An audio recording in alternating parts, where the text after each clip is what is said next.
हरे कृष्णा। आज हम चर्चा करेंगे एक विशेष व्यक्तित्व के बारे में जिनसे हमें बहुत कुछ सीखने को मिलता है। विशेषकर हम जिस विषय पर चर्चा कर रहे हैं अबाउट टॉलरेंस, सहनशीलता, बहुत कुछ सीखने को है उनसे। इसके बारे में हम उनको कॉपी तो नहीं कर सकते, लेकिन अवश्य हम उनसे प्रेरणा ले सकते हैं और समझ सकते हैं कि किस प्रकार हम उनके बताए गए मार्ग पर चलकर सहनशीलता या टॉलरेंस हमारे अंदर बढ़ा सकते हैं। चलिए शुरू करते हैं। ओम अज्ञानतिमिरन्धस्य ज्ञानाञ्जनशलाकया चक्षुरुन्मीलितं येन तस्मै श्री गुरुवे नमः। नमो विष्णुपादाय कृष्णप्रेष्ठाय भूतले श्रीमते भक्तिवेदांत स्वामिनिति नामिने। नमस्ते सरस्वती देवे गौरवाणी प्रचारिणे निर्विशेष शून्यवादी पाश्चात्य देशतारिणे। जय श्री कृष्ण चैतन्य प्रभु नित्यानंद श्री अद्वैत गदाधार शिवसादि गौर भक्तवृंद। हरे कृष्णा कृष्णा कृष्णा हरे हरे, हरे राम राम राम हरे हरे।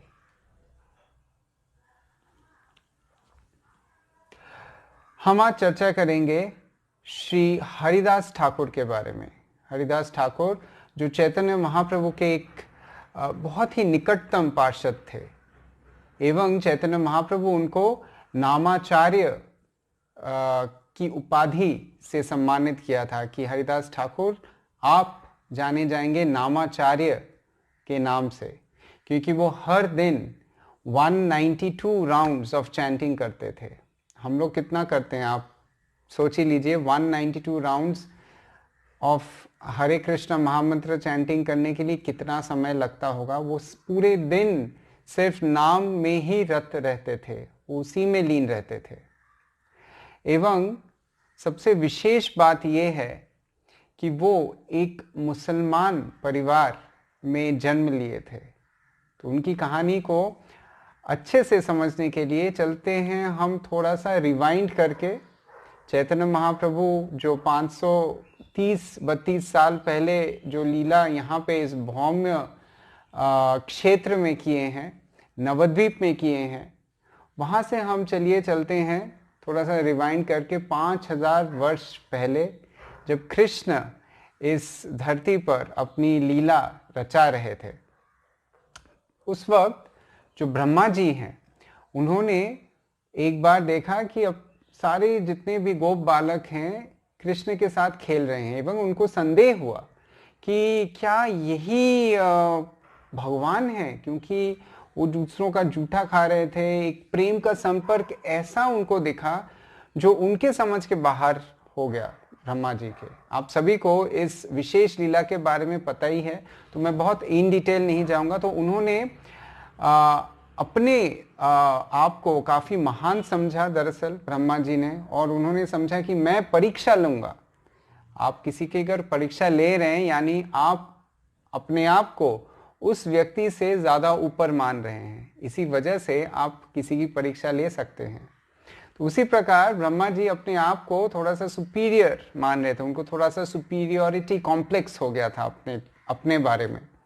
एवं इस वजह से उन्होंने सारे जितने भी बछड़े थे, जितने भी गाय थे, जितने भी बच्चे थे, सब कुछ चुरा लिए एवं उनको ले जाके जो ब्रह्म निद्रा है, ब्रह्म निद्रा में सुला दिए 1 साल तक के लिए। एवं जब वो वापस आए, उन्होंने देखा कि सब कुछ वैसे का वैसा ही है, क्योंकि कृष्ण जो स्वयं भगवान है, उन्होंने क्या किया था, उन्होंने अपने से ही एक्सपैंड किया एवं सारे बछड़े एवं सारे उनके जो भी गोप सखा थे उनमें परिणत हो गए थे। एवं सभी कुछ वैसे का वैसा ही चल रहा था, हालांकि 1 साल बीत गया था। तो ये देख के ब्रह्मा जी को ये समझ में आया कि उनसे बहुत बड़ी गलती हो गई। अभी ब्रह्मा जी के बारे में अगर बात करेंगे तो ब्रह्मा जी का एक दिन है हमारे कैलकुलेशन के हिसाब से 48,32,000 ईयर्स, यानी करीबन आपका 1000 चतुर्युग। ये जो सत्य, त्रेता, द्वापर, कली, ऐसे जो 4 युग हैं, ये 4 युगों का जो साइकिल है वो है 48,32,000 ईयर्स, ऐसे 1000 वर्ष वो उनकी है टोटल। मतलब जब उसको आप 1000 से मल्टीप्लाई करेंगे तब जाके उनका एक दिन बनता है ब्रह्मा जी का। यानी 48,32,000 years into 1000 is 1 day of Brahma. आप समझ ही सकते हैं, आप अमर ऑलमोस्ट बोल ही सकते हैं ब्रह्मा जी को। लेकिन ऐसे एक दिन अगर इतना है तो ऐसे 100 वर्ष ब्रह्मा जी की आयु है। जो भी ब्रह्मा जी बनते हैं उनकी आयु इतनी रहती है। तो हर दिन में ब्रह्मा जी के हर दिन में यानी 1000 इंटू ये जो चतुर्युग है, ये चतुर्युग इंटू 1000 एक दिन है ब्रह्मा जी का। और हर एक दिन एक बार भगवान श्री कृष्ण अवतरित होते हैं, स्वयं जो गोलोक वृंदावन के हैं वो अवतरित होते हैं। बाकी सब जो चतुर्युग है यहाँ पे 1000 चतुर्युग से एक दिन बनता है। तो एक विशेष चतुर्युग है जिसमें स्वयं गोलोक वृंदावन वासी जो original the supreme personality of God head Krishna है वो अवतरित होते हैं। बाकी हर एक समय विष्णु जो हैं वो अवतरित होते हैं कृष्ण के रूप में। एवं जब ये विशेष मुहूर्त आता है, ये विशेष चतुर्युग आता है, तब ये त्रेता युग के बाद जो कलयुग आता है उसमें चैतन्य महाप्रभु कृष्ण आते हैं चैतन्य महाप्रभु के रूप में। तो आप समझ ही सकते हैं कि ये कितना ज्यादा रेयर है। 1000 चतुर्युग में एक बार कृष्ण का आना। एवं उसी त्रेता युग के बाद जब कलयुग आता है तब श्री चैतन्य महाप्रभु भी आते हैं। एवं बहुत विस्तारित रूप से ये जो आंदोलन है हरे कृष्ण महामंत्र का ये चलता है, जैसे इस बार हो रहा है। ये जो हम लोग अभी जो कलयुग में हैं, इससे पहले जो त्रेता युग गया है, वही त्रेता युग है जहां the original personality, the supreme personality of God head Shri Krishna अवतरित हुए थे इस भौम्य क्षेत्र में। तो आप समझ पा रहे हैं कि ये जो आपको अपॉर्चुनिटी मिल रहा है कि हम हरिनाम कर सकते हैं, चैतन्य महाप्रभु की कृपा जो मिल रही है, ये अगला जो चतुर्युग आएगा, अगला जब ये कलयुग खत्म होगा, एक बार सत्य युग आएगा, तब ये अपॉर्चुनिटी वापस नहीं मिलने वाला है। क्योंकि चैतन्य महाप्रभु तब उस वक्त इस तरह से विस्तारित रूप से अपनी लीला को नहीं करेंगे। और ऐसे फिर से 1000 चतुर्युग के बाद आपको फिर से ऐसी अपॉर्चुनिटी मिलने वाली है। तो इसका चलिए ये जान के कम से कम कोशिश करते हैं इसका पूरा पूरा फायदा ताकि हम उठा सकें। वरना everyone has their own free will, तो ये आपका डिसीजन है, आप इस अपॉर्चुनिटी को लेते हैं कि नहीं लेते। चलिए हम चलते हैं ब्रह्मा जी के ऊपर। तो हर दिन जब यानी हर बार जब ऐसा होता है कि कृष्ण आते हैं तो वो ये ब्रह्म विमोहन लीला होता है। तो आप समझ सकते हैं अगर ब्रह्मा जी की उम्र या आयु 100 वर्ष हैं और हर दिन वो एक ही मिस्टेक दोहरा रहे हैं तो कैसा लगेगा उनको। उनको बहुत खराब लग रहा था कि हर दिन मैं ऐसा ही मिस्टेक बार बार करता हूँ और हर बार ऐसा लीला होता है। हालांकि ये भगवान के इच्छा के अनुसार ही हो रहा है क्योंकि उनको ये लीला करनी है ताकि हम सभी इससे बहुत कुछ सीख सकें। लेकिन ब्रह्मा जी एक दयनीय भाव से, उनको बहुत सारा पछतावा हो रहा था, बहुत ही ज़्यादा पछतावा हो रहा था कि ऐसा मैं कैसे कर सकता हूँ। हर दिन एक ही गलती में दोहराए जा रहा हूँ।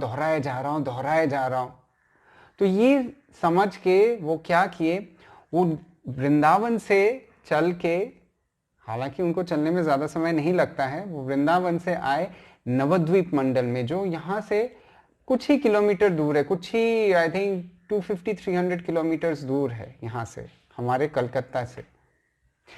वहाँ पे आके उन्होंने ध्यान किया श्री चैतन्य महाप्रभु का और बहुत ही पछतावा हो रहा था उनके मन में। एवं उनके इस ध्यान से प्रसन्न होके महाप्रभु स्वयं प्रकाशित हुए एवं उनसे कहे कि हे ब्रह्मा, तुम चिंता मत करो, तुमको ये गलती सुधारने का मौका अवश्य मिलेगा जब मैं अवतरित होऊंगा नवद्वीप में, तब तुम भी अवतरित होगे एज हरिदास ठाकुर। तो हरिदास ठाकुर दरअसल ब्रह्मा जी हैं, एवं क्योंकि उनको बहुत पछतावा हो रहा था एवं उनको कुछ करना था ताकि as a sorry, as a forgiveness उनको कुछ करना था, तो इसलिए उन्होंने कहा कि तुम चिंता मत करो, तुम्हारे इस दैन्य भाव जो तुम अपने अंदर लाना चाहते हो, जो सहनशीलता अपने अंदर लाना चाहते हो, उसके लिए तुम्हारा जन्म हरिदास ठाकुर के नाम से होगा, एवं तुम एक म्लेच्छ परिवार में जन्म लोगे, एक मुसलमान परिवार में जन्म लोगे, जहां पे तुमको बहुत सारी कठिनाइयों का सामना करना पड़ेगा, क्योंकि तुम पश्चाताप करना चाहते हो, तो ये मौका तुमको दिया जा रहा है। तो इस वजह से हरिदास ठाकुर बेनापोल, जो Bangladesh, it's like a border of Bangladesh and India, Benapole बोल के एक जगह है, वहां वो अवतरित हुए एज हरिदास ठाकुर। कौन? ब्रह्मा जी स्वयं। एवं वहां पे स्टार्टिंग से ही वो हमेशा हरिनाम में ही लीन रहते थे। वहां पे एक विशेष व्यक्ति था जिसका नाम था रामचंद्र खान। तो रामचंद्र खान जो थे वो एक अच्छे एडमिनिस्ट्रेटिव पोस्ट में थे, एवं उनको बहुत ज़्यादा ईर्ष्या होती थी ये हरिदास ठाकुर को देख के कि ये हमेशा क्या ये ढोंग करता है, क्या है इसका। तो उनको ऐसा लगा कि क्यों ना इसकी परीक्षा लें हम, जैसे ब्रह्मा जी ने परीक्षा लिया भगवान का, वैसे इस बार जो रामचंद्र खान हैं, रामचंद्र खान ने ये निश्चय किया कि मैं अभी जाके ये जो हरिदास ठाकुर है इनका एक परीक्षा लूंगा। उसके लिए मैं क्या करूंगा, वो सोचे कि मैं एक वेश्या को उनके पास भेजता हूँ। Haridas Thakur was a young man, और वो सोचे कि मैं एक वेश्या को भेजता हूँ, और जब मुझे वेश्या मेरे कहने पर ही उनके पास जाएगी, और जब वो सिग्नल देगी तो मैं अपने सैनिकों को वहाँ भेजूंगा ताकि रंगे हाथों हरिदास को पकड़ा जाए। ऐसा सोच के उन्होंने एक वेश्या को भेजा हरिदास ठाकुर के पास। जब हरिदास ठाकुर के पास वो वेश्या आई तो हरिदास ठाकुर बोले कि उनको सभी कुछ समझ में आ गया था। तो वेश्या बोली कि तुम इतने जवान हो, हसीन हो, तो मुझे तुम्हारे साथ समय बिताना है। तो हरिदास ठाकुर बोले कि देखो, मेरा प्रण है कि मैं हर दिन 192 राउंड्स ऑफ चैंटिंग हरे कृष्ण महामंत्र करता हूँ, तो मेरा आज का कोटा अभी तक खत्म नहीं हुआ है, अभी भी मुझे काफ़ी सारा जप करना बाकी है, आज का मेरा बाकी है। जैसे हम लोग 16 माला करते हैं, तो हमारा जब 16 माला ख़त्म नहीं होता तो हमको लगता है कि अरे 24 घंटे होने से पहले हमको ये 16 माला ख़त्म करना है। वैसे ही वो बोले कि अभी मेरा माला ख़त्म नहीं हुआ है, जब ख़त्म नहीं हुआ है आज के लिए, तो जब तक ये आज का कोटा नहीं होता तब तक तुम कृपया थोड़ा वेट करो बाहर, मेरा जैसे ही जब हो जाता है मैं तुमको अवश्य तुम्हारी जो मन की इच्छा है इसको मैं अवश्य पूर्ण करूँगा।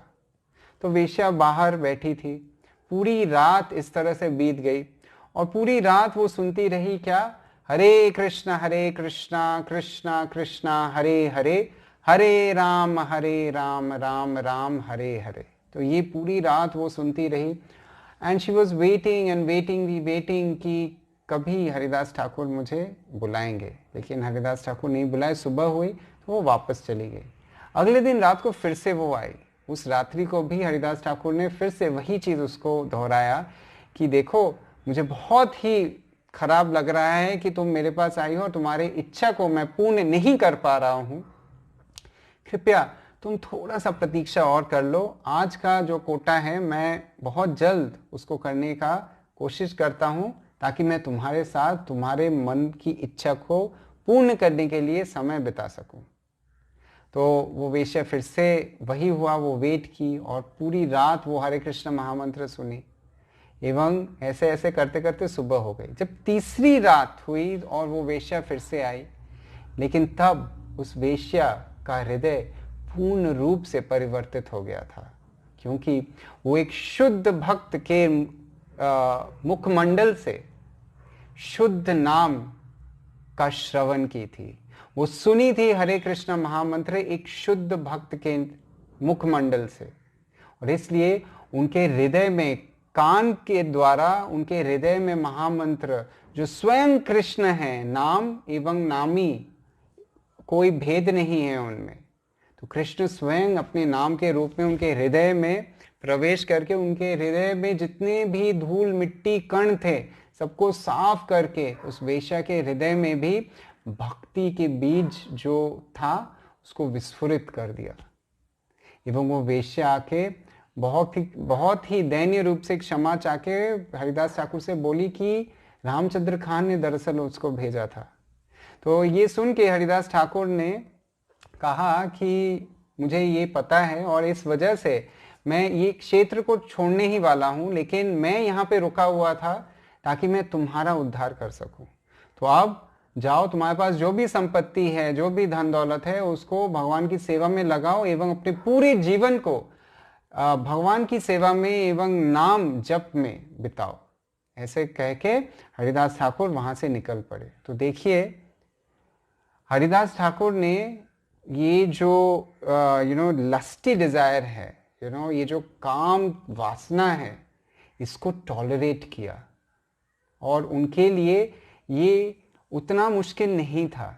लेकिन वहीं हम देखते हैं अजामिल नामक जो ब्राह्मण था, जो बचपन में ही, हालांकि हरिदास ठाकुर एक मुस्लिम परिवार से थे, उनको बचपन से वैसा परवरिश नहीं मिला था, लेकिन दूसरे जगह पे अगर हम अजामिल के बारे में, उनके बारे में सुनेंगे तो वो बचपन में ही ब्राह्मण के परिवार से ही जन्मा था एवं बहुत ही अच्छा उच्च कोटि का ब्राह्मण था। लेकिन एक बार वो जंगल में जब वो जवान थे, he was around 16-17 years old, उस वक्त उनके पिता ने उनको जंगल में भेजा ये कुछ फल फूल इत्यादि भगवान की सेवा में लगाने के लिए, वहां से संग्रह करने के लिए। तो जब वो जंगल में गए तो वहां उन्होंने एक वेश्या को देखा, और वो वेश्या को देख के उनका मन बिल्कुल विचलित हो गया था और उनकी पूरी जिंदगी बर्बाद हो गई थी उस वेश्या के पीछे। तो हम देखते हैं कि जहां जामिल इस चीज को, इस लस्टी डिजायर को, काम वासना को सहन नहीं कर पाए, टॉलरेट नहीं कर पाए, वहीं हरिदास ठाकुर बहुत आसानी से उसको टॉलरेट कर गए। कैसे? क्योंकि उन्होंने हरिनाम का आश्रय लिया। आश्रय जब हम लोग लेंगे भगवान के नाम में, भगवान के श्री चरणों में, भगवान की सेवा में, तब हमारे लिए बहुत ही आसान हो जाएगा किसी भी चीज को टॉलरेट करना। हाँ, यहाँ तक कि काम वासना जैसे भयंकर एवं शक्तिशाली प्रभाव को भी हम टॉलरेट कर सकते हैं, सहन कर सकते हैं।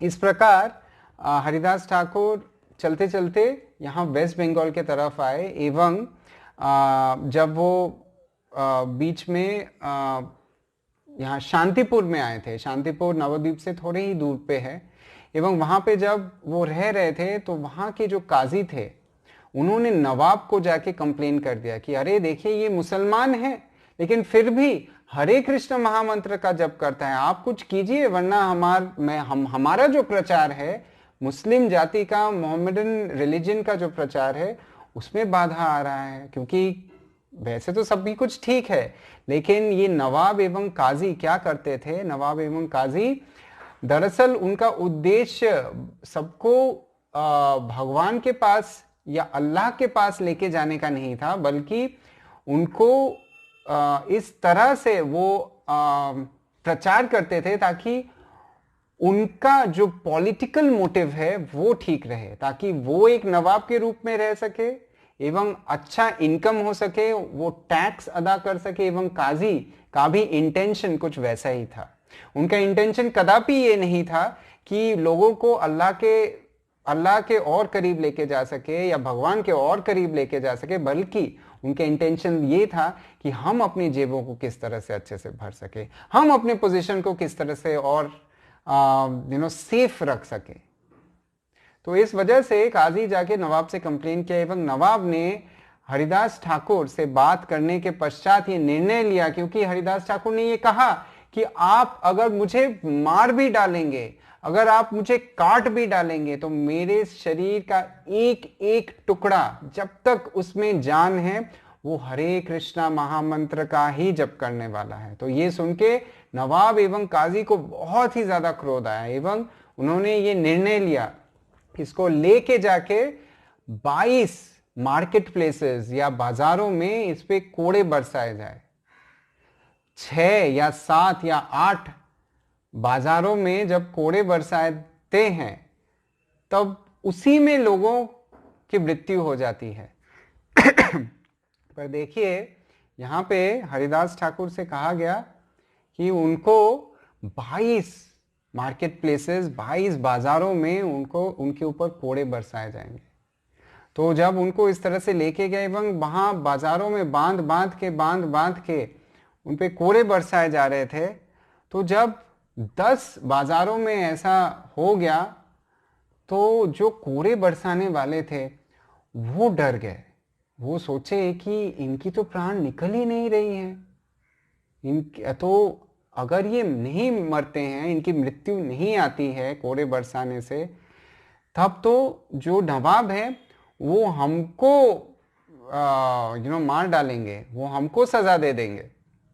तो इसलिए जो कोड़े बरसा रहे थे तो वो जाके क्या किए, वो जाके हरिदास ठाकुर से ये विनती किए कि आप कृपया मर जाइए, अपने शरीर को त्याग कर दीजिए, वरना हमें बहुत कुछ भुगतना पड़ेगा। और हरिदास ठाकुर देखिए इस चीज को भी कितने अच्छे से टॉलरेट किए। कोड़े खाना वो भी 22 बाजारों में कोई आसान काम नहीं है, बहुत ही ज्यादा कष्ट होता है। और वहां ये लोग विनती कर रहे हैं आपसे, सोचिए कोई आके विनती करता है आप कृपया मृत्यु प्राप्त हो जाइए, आप इस शरीर को त्याग दीजिए, वरना हमें मुश्किलों का सामना करना पड़ेगा। तो ये सुन के भी हरिदास ठाकुर बोले ठीक है तुम चिंता मत करो, तुम्हारे साथ ताकि कुछ बुरा ना हो। तो वो समाधिष्ठ हो गए, अपने अंदर का जो वायु है उसको रोक लिए, लेकिन उनका प्राण था, लेकिन वायु जो श्वास लेते हैं वो नहीं हो रहा था। तो जब ऐसा हुआ तो सबको लगा अरे चलो ये तो मर गया, तो उनको गंगा में बहा दिए। तो कहानी को to cut the long story short, कुछ दिन के पश्चात हरिदास ठाकुर वापस आए, क्योंकि वो गंगा में जैसे ही उनको डाला गया तो उनका प्राण वापस उनका श्वास चलने लगा एवं वो स्विम करके, तैर के दूसरे तरफ चले गए थे। तो कुछ दिन बाद जब वापस वो यहाँ पे आए, नवद्वीप में आए, तब जब उनको सभी ने इस रूप में देखा कि उनके साथ कुछ भी नहीं हुआ, तब जाके काजी को एवं नवाब को दोनों को ही ये समझ में आ गया कि ये एक विशेष व्यक्तित्व है। ही इज एम्पावर्ड, वो एक शक्ति, उनको एक शक्ति मिली है भगवान से, एवं वो तुरंत उनके चरणों में अपने आप को समर्पित कर दिए। टॉलरेंस और सहनशीलता बहुत ही ज़्यादा आवश्यक है, विशेषकर आज का जो दौर है, आज का जो समय है, जहाँ पे कुछ ना कुछ विघ्न, बाधाएं एवं क्लेश हमको मिलता ही जाता है। तो हमें बहुत ही ज़्यादा ज़रूरी है हमारे लिए कि हम इस विशेष क्वालिटी को अपने अंदर पैदा करें। जिस प्रकार हरिदास ठाकुर के साथ इन अ सेंस बहुत ही ज़्यादा एक्सट्रीम सिचुएशन से उनको गुजरना पड़ा। क्या हमको वैसे एक्सट्रीम सिचुएशन से गुजरना पड़ता है? नहीं, लेकिन हम अवश्य ये सीख ले सकते हैं उनसे कि किस प्रकार भगवान की शरण में रह के और भगवान पे आश्रित होके और ये विश्वास करके कि भगवान तो हमारी रक्षा करेंगे, अवश्य राखिबे कृष्ण विश्वास पालो, मारो भी राखो भी जो इच्छा तो मार। We are completely surrendered to the lord. जब ये विश्वास करके हम हमेशा सेवा में नियुक्त रहेंगे, लीन रहेंगे, तब हमारे हृदय में भी ये जो सहनशीलता की विशेष क्वालिटी है ये भी उत्पन्न हो जाएगी। हरे कृष्णा कृष्णा कृष्णा हरे हरे, हरे राम राम राम हरे हरे।